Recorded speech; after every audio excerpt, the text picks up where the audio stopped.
Welcome to Creating Connection with me, your host, Dr. T, where we will navigate being human together.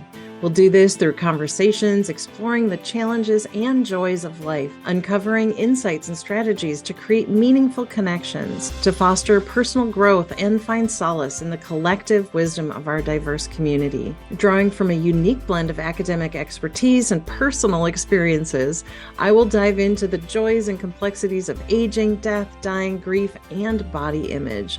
With a blend of humor and compassion and understanding, we will forge connections that transcend geographical boundaries and unite us in our shared humanity.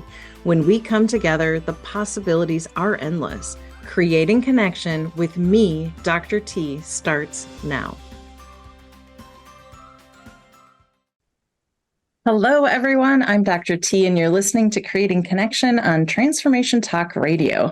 Stay with me for the next hour as my special guest and I apply mindfulness to communication. Heather, welcome. I am so excited to introduce my friend and teaching partner, Heather Haslam. Since 2007, Heather's been living her purpose to support people to age well across their lifespan. This has taken her career in several different directions. She's been a wellness director at the Sanford Center for Aging, which is where I met her, director of the Osher Lifelong Learning Institute, and most recently, she hosts a podcast and writes a blog for the Center for Application Substance Abuse Technologies at the University of Nevada, Reno. In addition, she's a coach mentor for the Chopra certification program and has a private coaching practice. Her full bio is on the episode page.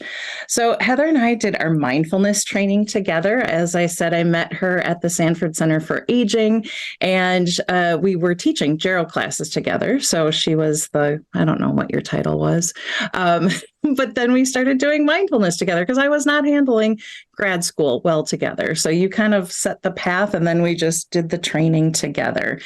We have taught together. We've led a retreat at Tahoe and hope to do more. We've led workshops and then co-created and facilitated corporate and health professional trainings together. Welcome. Thank you for being here, Heather. I'm so excited to have you. Thank you. I'm delighted to be here with you today. Yay. Is there anything you'd like to add to the bio before I ask my first question? I think that covers it. Okay, great. So I would love for you to share a little bit about your path. How did you come into meditation mindfulness, and maybe even a titch about how it's impacted your life? Sure. So I first became aware of mindfulness-based stress reduction when I was working on my master's, and I was looking at ways to reduce stress for older adults. And I kept coming across the literature on mindfulness-based stress reduction, MBSR, and I was fascinated by it. And I was like pulled to it, and always had this felt sense like, I really want to do that someday. I want to teach it. And I didn't know why. So fast forward, probably almost a decade, I don't know, a while. And I had my son, and I was a new mom, and I was struggling being a new mom. And so I definitely had some postpartum depression, and really kind of felt like I'd lost a sense of myself. And mindfulness, I took my first MBSR class, which is an 8-week class. And I finally felt like I got back to myself, which was huge, right? So it helped me show up in a different way as a mom, as a wife, as a person who works in the community. And then I just kept moving down the path. I still was like, oh yes, I do really want to teach this. And so I am a teacher at heart, and so continued down the training path. And now mindfulness is foundational for really all of the work that I do. I love that. And I think you're bringing up something so important that although, I don't have children myself, but I've been able to witness so many of my friends who have had kids, and how even though it's like joyful, but it's also can be confronting, because all of a sudden you have this new person, and who are you within this relationship? So I love that mindfulness helped bring you back to you. like back to Mhm. who you are. And probably also has expanded that. And let's see, was there anything else I wanted to know about that? What would you like to say? So in teaching is at your heart, meditation, mindfulness. I always say all roads lead back to meditation and mindfulness for me as well. And no more so than in communication. Mhm.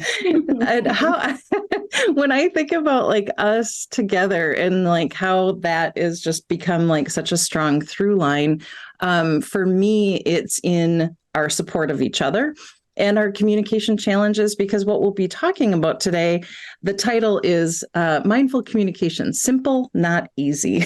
And so can you say a little bit about when you think mindful communication, what comes up for you? Yeah, a few things come up. The first thing that comes to mind is open-hearted presence, being with someone fully. So often, if you're having a conversation with someone, that person might be physically present, but you can tell they've mentally gone somewhere else. And so mindful communication in and of itself requires the person to be present.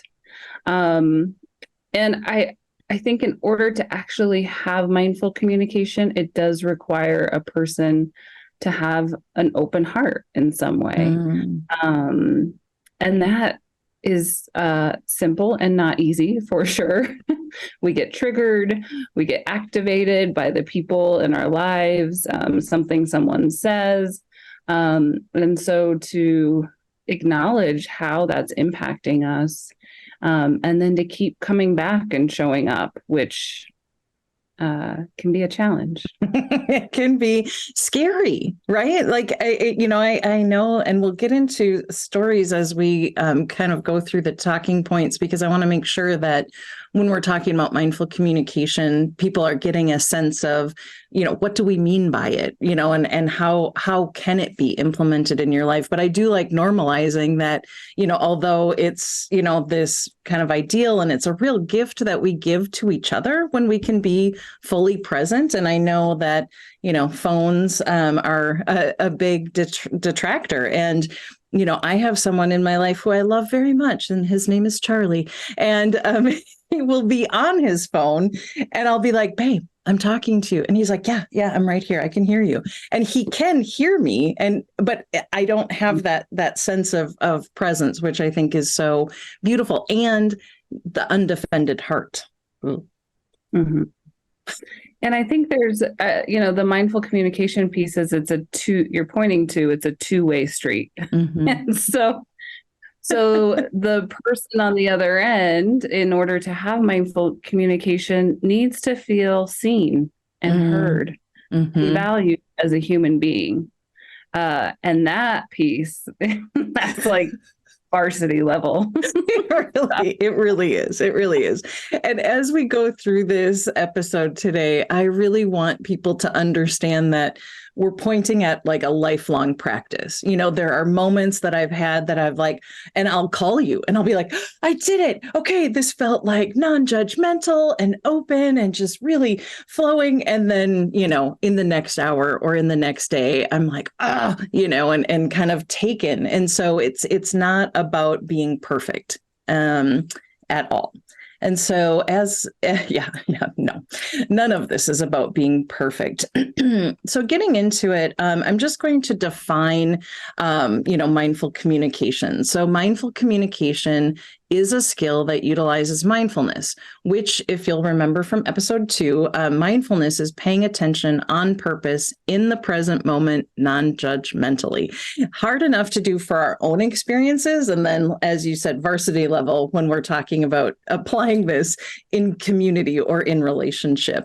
And so this is applying mindfulness when speaking and listening, which can help a person to develop the ability to listen with empathy, self-awareness, strengthens social connections, and improves focus and attention.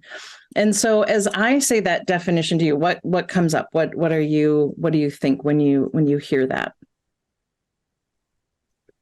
I think it acknowledges our humanity. It in the kind of, we have a need we're wired for connection. And so we need to be with others to survive. I mean, even if you just look at babies who aren't held, they get ill and very sick. And so we see this across the lifespan, that we need connection, and that sometimes understanding ourselves is difficult.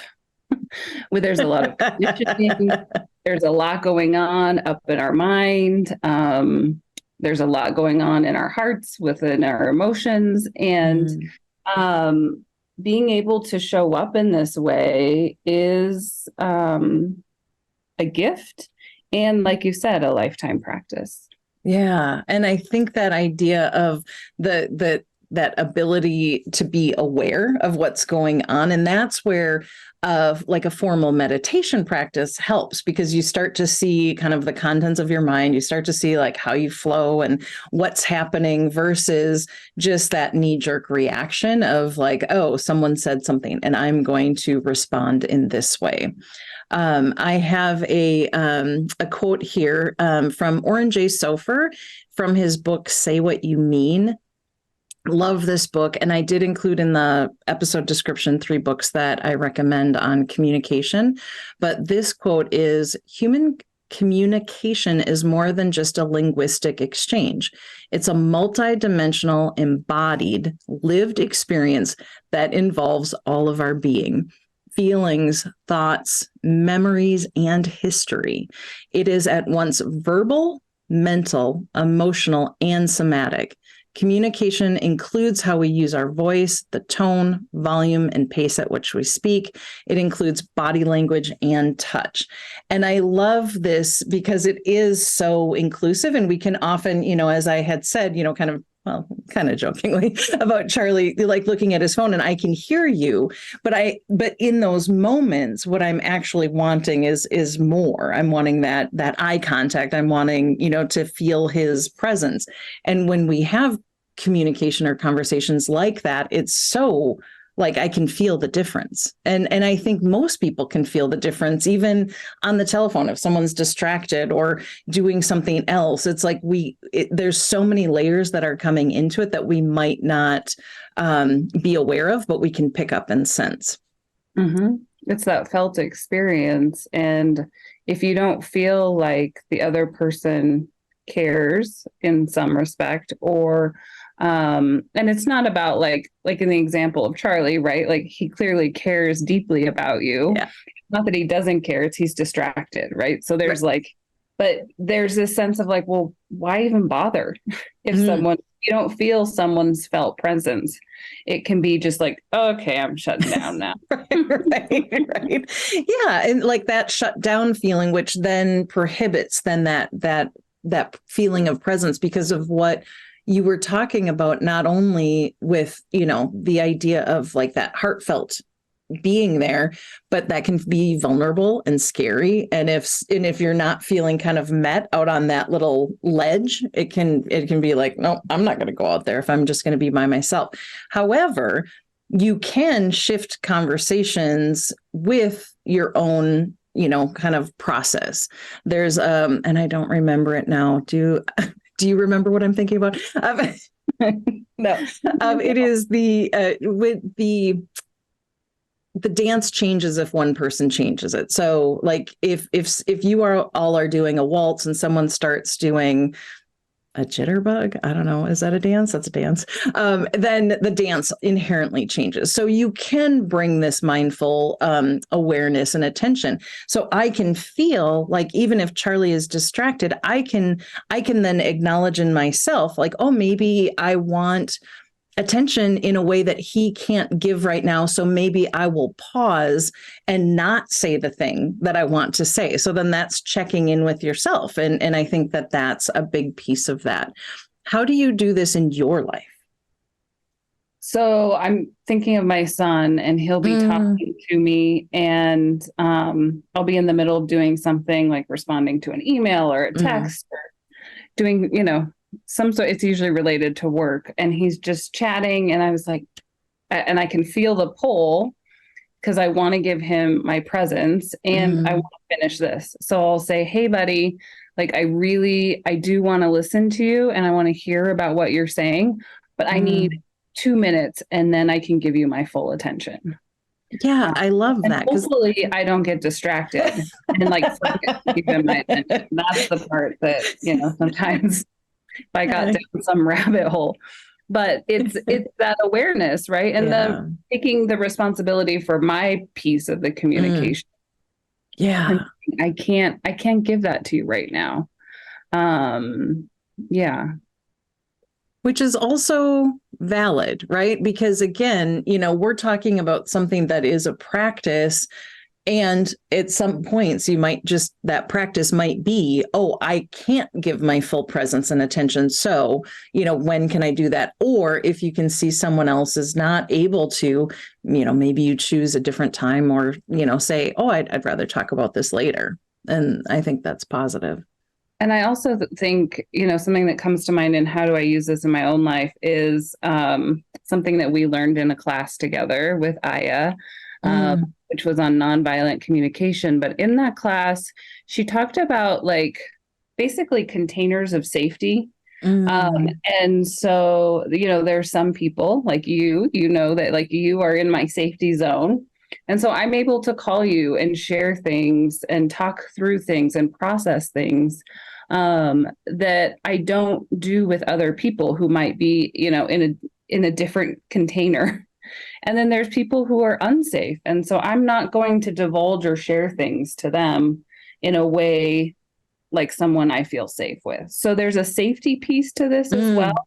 That psychological safety of, are my needs going to be basically heard and met with this presence and kindness and compassion? And if not, I may not open that up.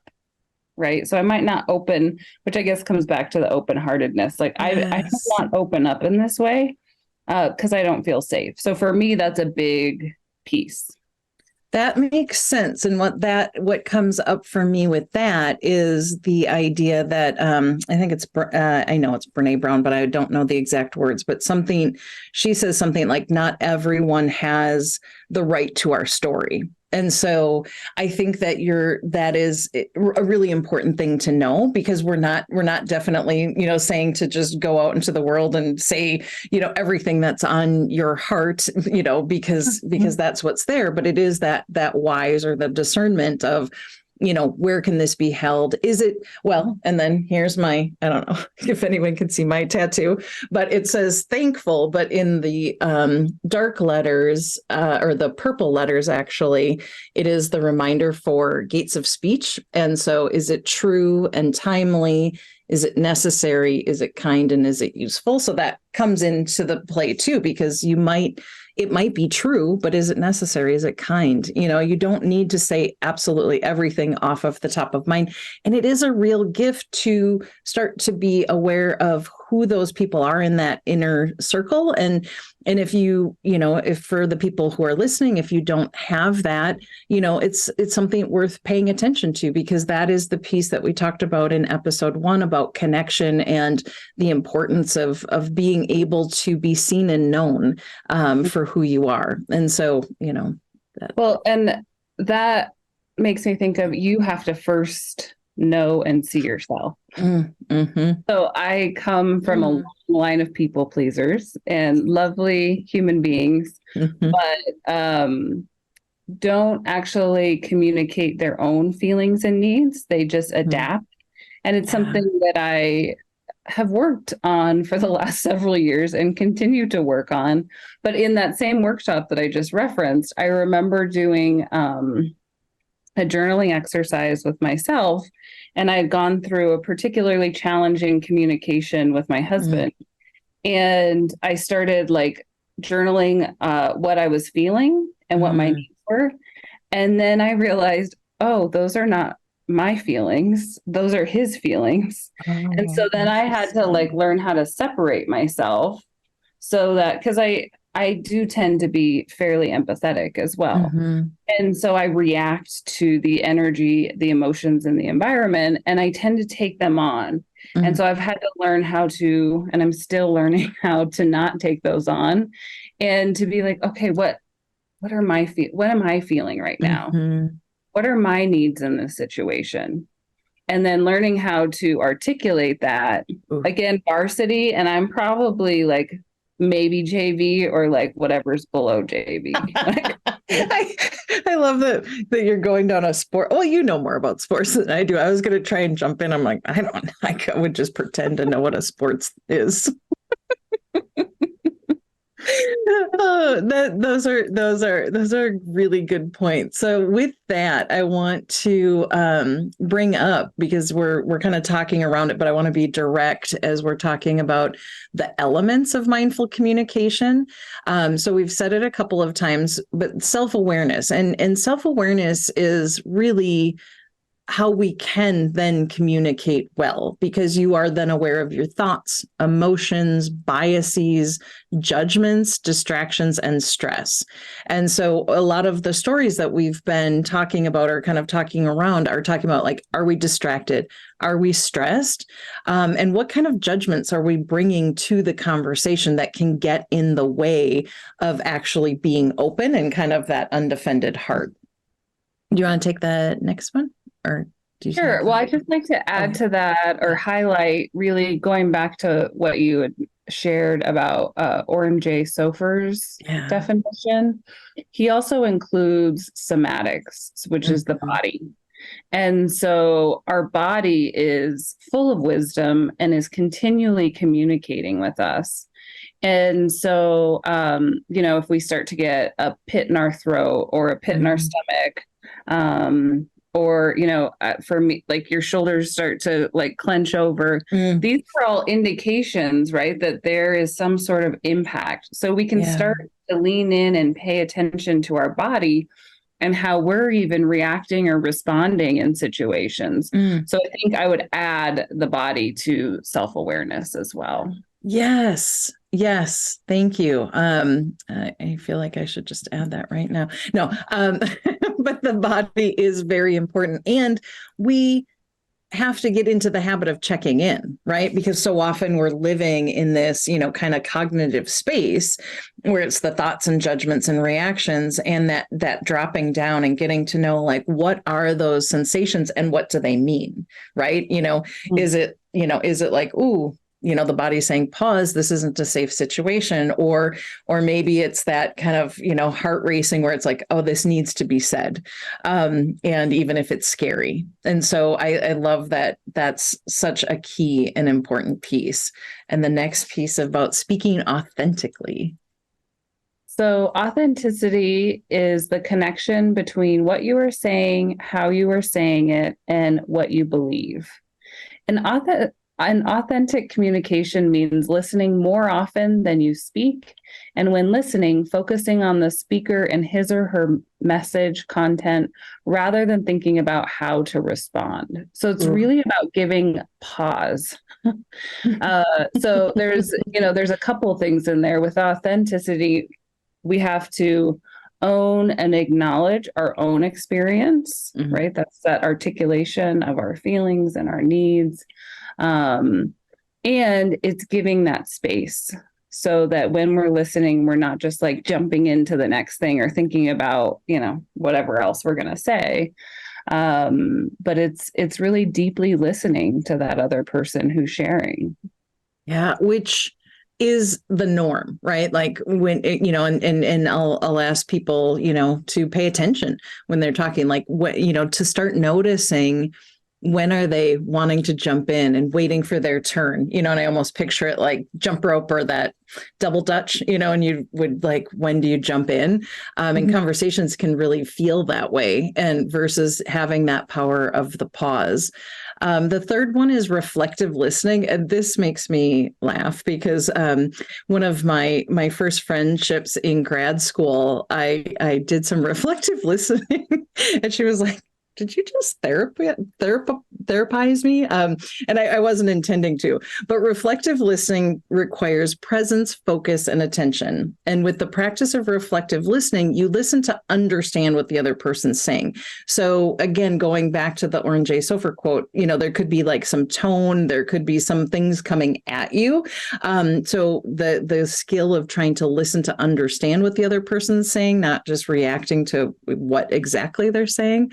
And then after the person is done speaking, reflect back to them what you heard them say. And that can sound like things like, oh, what I think I heard you say was, and I think what I actually said to Annie, and if you're listening, shout out Annie, it was something on that order. Like she said something, I'm like, oh, what I hear you saying is, we were at Starbucks, and it just really opened the door to that friendship that I'm so grateful for. But it can feel awkward again, because if you're not bringing that number two, which is what you talked about, authenticity, it can feel a little stilted, right? And especially if you're getting used to reflective listening, if you haven't been doing that, it's a skill, and it can feel awkward, and it can actually sound awkward too. It can definitely sound awkward, especially like as you mentioned, I mentor new coaches. And when someone's learning this skill of reflective listening, it can feel inauthentic and like someone's just parroting back what you heard the other person say. So when you're like intentionally practicing it, it can feel inauthentic. And then when you do it, like it can be magical. So I think of reflective listening as this beautiful mirror that you've heard some sort of piece of wisdom, or there's something highlighted or something that you're curious about in what this other person has shared, and you're simply mirroring that back. And so that is a helpful piece. It doesn't have to be like, what I heard you say is X, Y, and Z, right? That's when it's not as authentic and can really, they're like, excuse me, what's wrong with you? And I've totally done that to people, and they're just like, full disclosure, I practiced it with my husband, but like intentionally practiced it. And he's like, what are you doing? Like, what are you doing? Yeah. And so I think that's when you bring in, that idea. And, the number 4 is attitudes of mindful communication. And on episode 2, I talked about attitudes of mindfulness. And this is a similar list, but, at top is what you had just pointed to, like curiosity and non-judgment. And even if you're doing it, authentically, maybe it does land weird to someone if they're not used to being like heard or having that presence, right? Like that can be a little startling when you're used to kind of a more distracted interaction. And do you want to talk about the other attitudes? I jumped in with curiosity. Sure. And beginner's mind. So beginner's mind is really helpful for those people in your life who are really sticky. So they're annoying to you, they activate you in some way. And what we can do in mindful communication is practice meeting this person where they're at in this moment without all of the baggage that we're carrying with us about our previous experiences. And it kind of circles back to the curiosity. It's like, okay, so I've never had this interaction with this person. Let's bring this beginner's mind, some curiosity, some non-judgment. And that leads us to acceptance. So how can I accept this person as they are, or meet them in the moment as they are? And then we also have compassion. So how can we bring kindness and care for this other human who we're talking with? Empathy.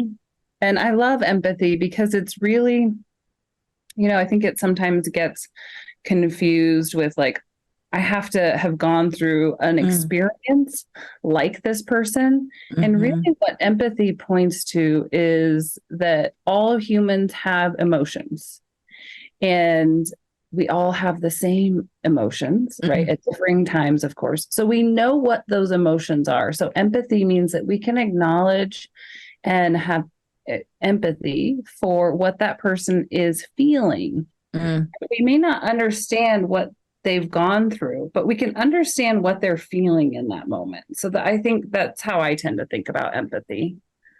Oh, And I then, do love that because I think that that's so important because sometimes, we can speak and we want to like so deeply relate that it's like, oh, you shared a loss, so I'm going to share a loss. But versus just going like, oh, I understand that this person is grieving.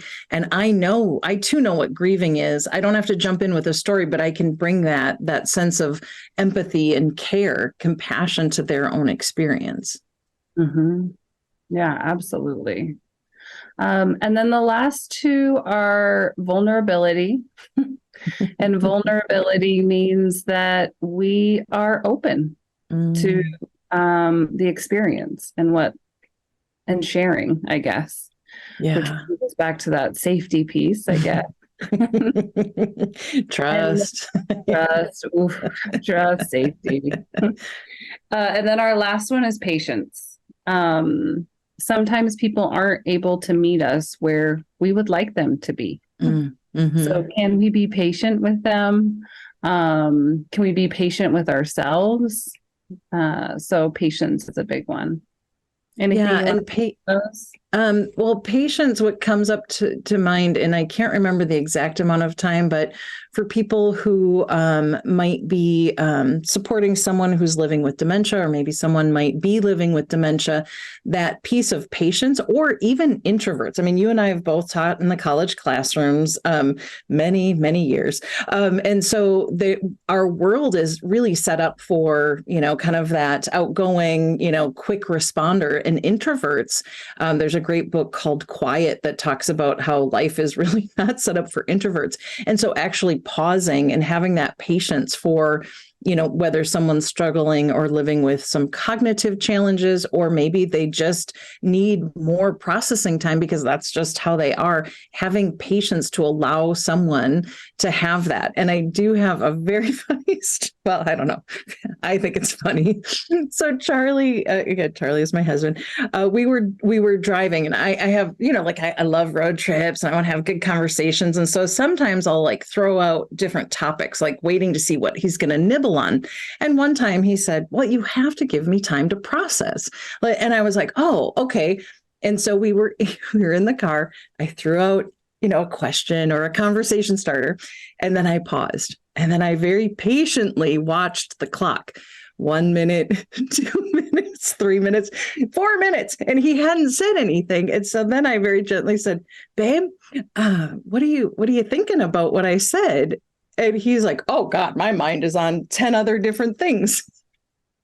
so I bring that up because, it's not my natural inclination to be patient. And also, I was trying to honor what he was saying. And then it was just a very funny miss.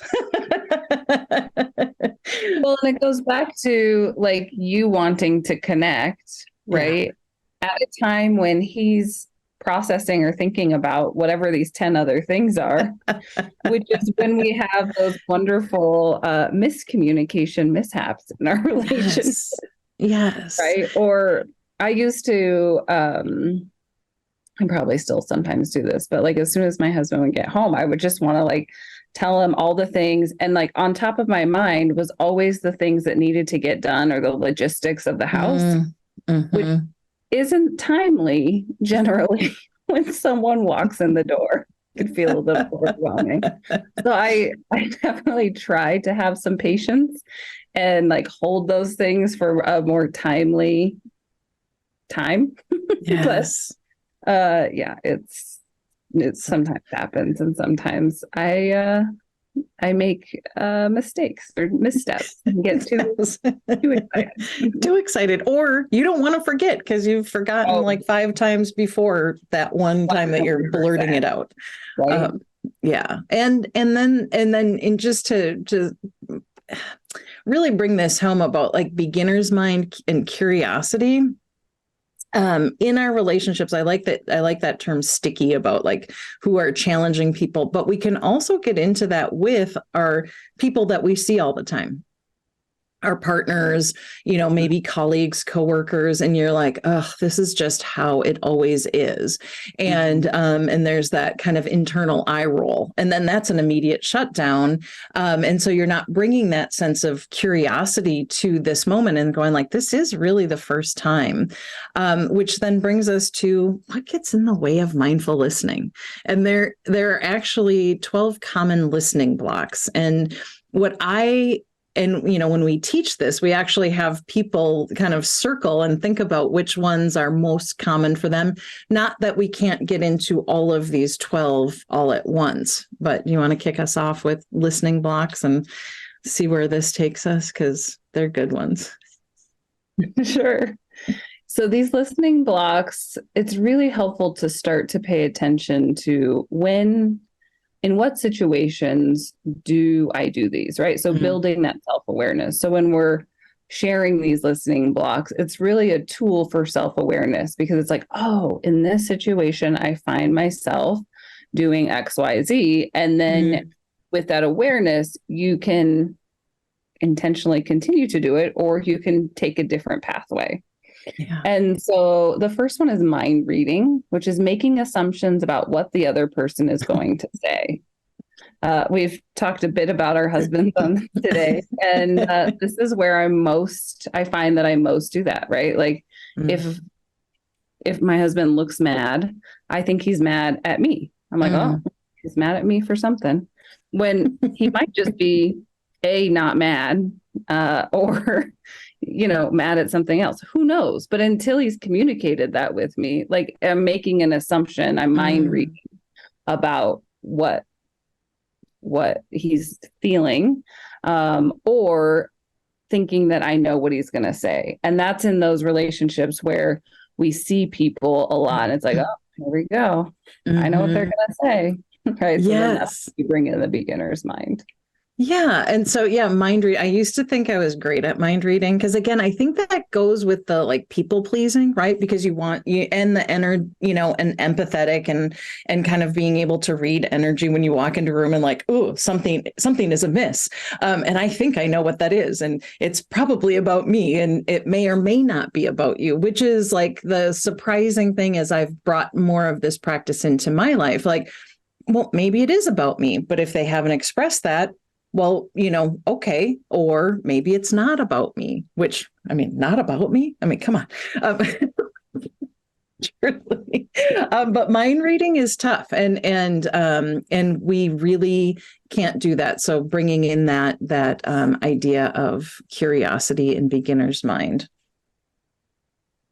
And our next one is rehearsing. So that's preparing how you're going to respond before the other person is done talking. So we really get caught up in our own mind on like, okay, what am I going to ask next? What am I going to do with this? And then we haven't listened to probably more than half of what the other person has said, because we've just completely gone down another path and we've lost our presence. Oh, yeah, I can do this when I'm building a case for why I'm right. And then it takes away that authenticity and in the moment, or even compassion for whatever the other person is experiencing. What I said, or curiosity. Yeah, one of our favorite words. And filtering. What was filtering?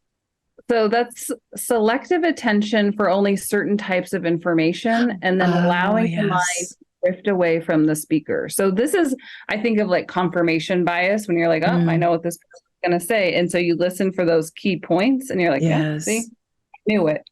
So this is filtering, that selective attention, or you want to hear something specific. And so you're like listening for those pieces. Yeah, which can be tricky. And I think mindful communication on a whole, we're talking a lot about our personal relationships, but there is also this bigger conversation in the world and how we're showing up. And we can have people that we are in direct opposition ideologically. This could be within your own families. Maybe this is a timely conversation to be happening as we go into the holidays. And so, bringing that curiosity to actually actually, going like, okay, well, maybe if rather than just shutting someone down, I could be like, oh, I wonder why they think this, maybe even asking them to see if they know more than just a headline on this topic. So yeah, filtering is important. Well, even on a more macro level, like in thinking about social media, right? Like there's filtering, and this is not a listening thing, but like there's filtering happening. Or even reading a news article, right? Like we're looking for specific pieces of information. And so it's interesting to see how in communication, in these other types of communication, like the news, we do the same thing. Right. We're looking to be able to confirm our own beliefs. And so we just keep seeking that information until we find it. And there's so much information out there that generally you can find it. Yeah. And then the algorithm, we can look at, two different people and what they're being given, like the information that they're being given can be wildly different. And that is, filtering in real time in social media. I like that. That's fascinating. It is. And then judging. So holding on to judgment about what the other person is saying, which can lead to assessing that the other person isn't worth listening to. Judging gets in the way. I mean, it gets in the way of our own knowing of ourselves. That's why it's in that, definition of mindfulness, paying attention non-judgmentally. And so can we bring non-judgment to our communication? That can also feel very scary, right? Because if I'm not judging you, am I agreeing with you? No, but I can be curious and understand that you might be choosing something because you think it's the best for you or your family. And it might seem like, really incongruent with what I think. Yeah. Someone once described, rather than judging, can we use discernment? And so we can still discern and like listen and have our own experience.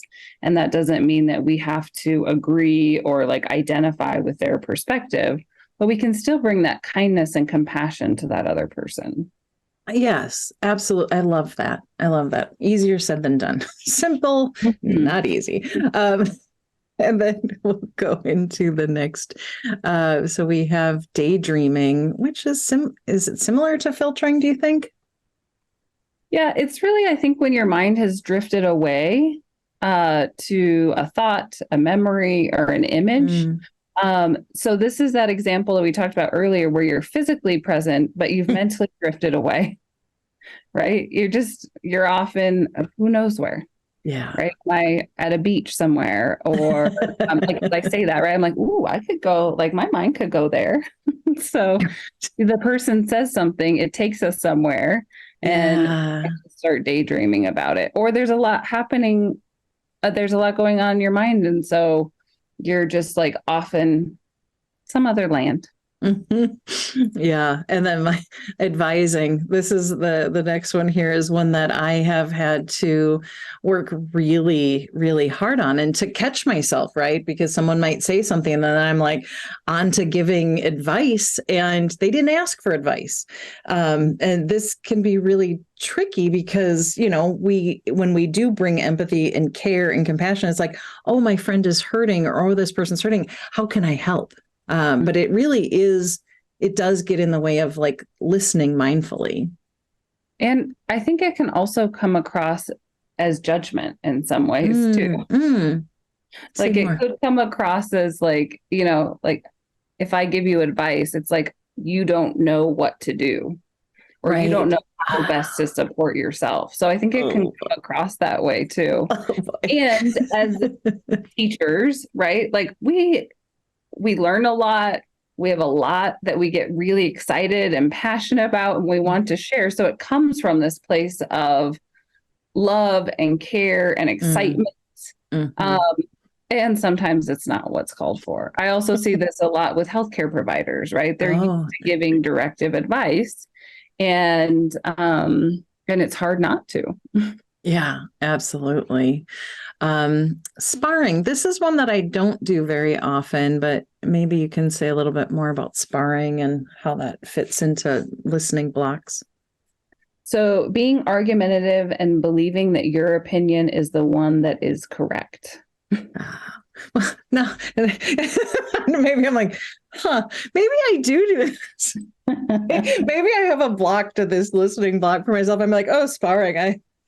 Not doing that. But then you just said that. And I'm like, oh, yeah, that could be. Well, and this comes back to, I think, of the body. So our nervous system, right? If we are in hyperarousal, which means our nervous system is on overdrive and we're in the fight response, it's likely we're just going to engage in sparring because our nervous system is revved up. So going back to the body, it's interesting how all of these things influence each other. Yeah. And that really dovetails on the being right. Or like thinking that you're right.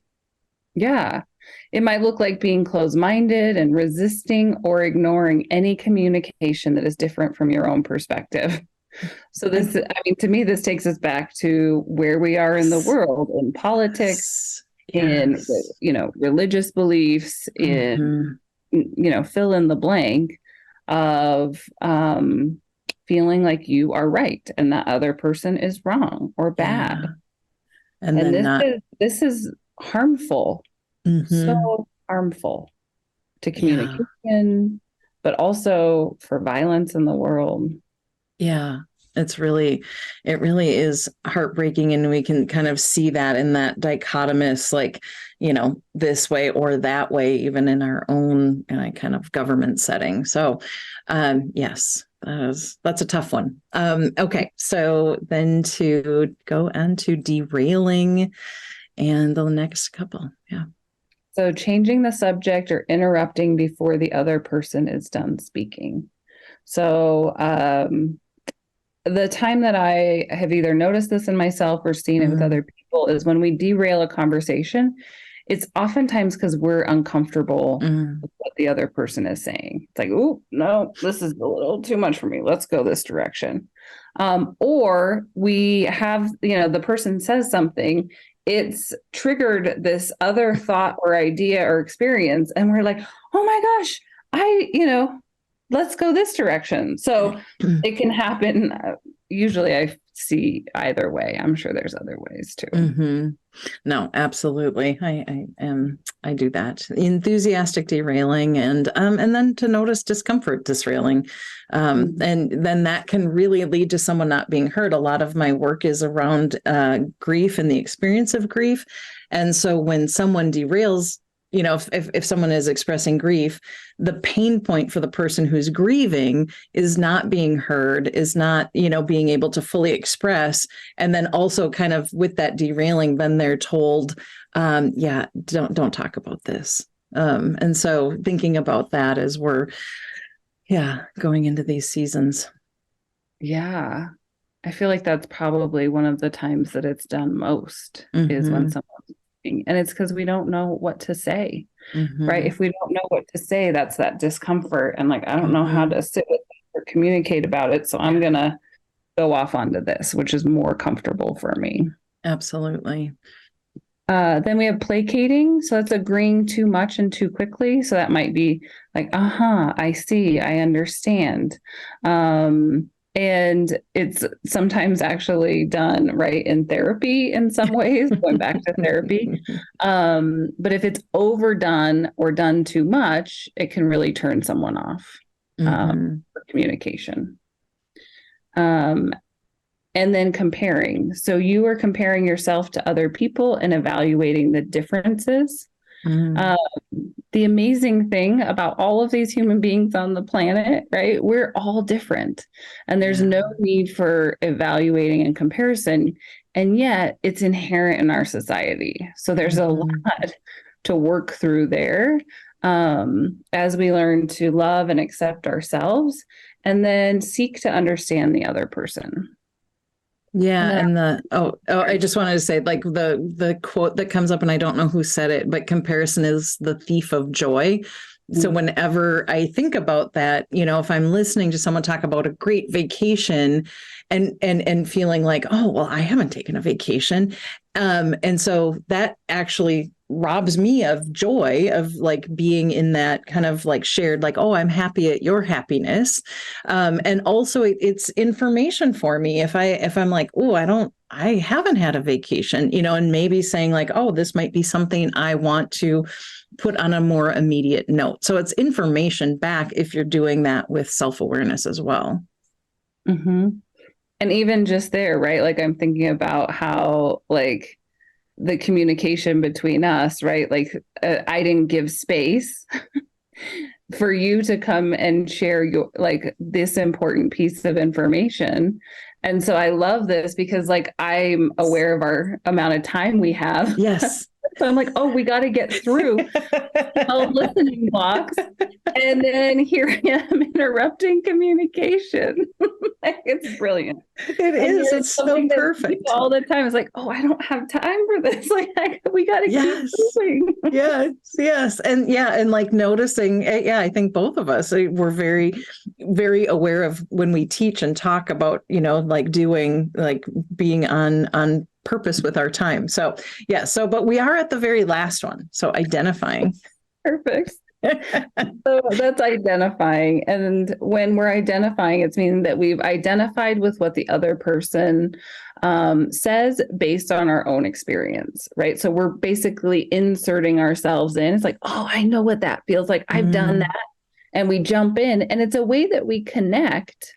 So I guess the other piece is like, none of these are inherently bad. It's that we have to be aware of how they might block our communication at times, right? Sometimes sharing your story with someone does build that trust and rapport, but it's like, as long as we don't take over and there's a reciprocity in it, then sharing, what our own experience is can be useful. Yeah, exactly. And done skillfully, it can be this this actual bridge to connection, right? But noticing if it's, taking over. So again, that self-awareness piece. So on each episode, as we're coming to an end, action items. I like to leave people with action items, so like what can folks do to start implementing mindful communication? I would say thinking about this list of like listening blocks, like noticing where you get caught. But do you have something, Heather, that you think that someone could do like today when they, or after they listen to this? What can they do to implement mindful communication? I think the thing they could do today is when someone else is speaking, wait. Pause, right? Take in what the other person has shared and then think about how you want to respond. And rather than getting up in your head and thinking about how do you want to respond the, proper way, the right way, etc. It's like feeling what that other person has shared and then feeling into yourself and how do you want to respond from that open heart? Oh, yeah. Okay. So Heather with the varsity level ask. And one thing that we both do is we've talked about like actually bringing yourself into the present moment. So maybe if you're having a challenging conversation, find your feet, like feel where your feet are in the earth. I know you've said that you'll hold your hands sometimes underneath a table, like if you're in a meeting, and there's that like coming back to the present moment and then getting curious about your reactions. I think that's super powerful. And before we end, Heather, like if people are interested in working with you, what's the best way to contact you? So my website is just my name, heatherhaslam.com. And you can find my contact information there, as well as all the various hats and things that I do in my life, in my career. I love that. And I And I just love that you were here to talk about this important topic with me. I love teaching with you. I love talking with you. And I hope that you will come back on other episodes because it's just been so fun. And I'd like to remind folks too that they can join me every week for a free live guided meditation. It's on Zoom. Again, it's free and it's on Mondays, 1 p.m. Eastern, 12 p.m. Central, and 10 a.m. Pacific. And you can go to my website, ccwithdrt.com, to reserve your spot. And I do want to say thank you all so much for tuning in to Creating Connection with Dr. T. I'm so grateful that you choose to spend this time with us. And I had a fantastic time. I hope you did too.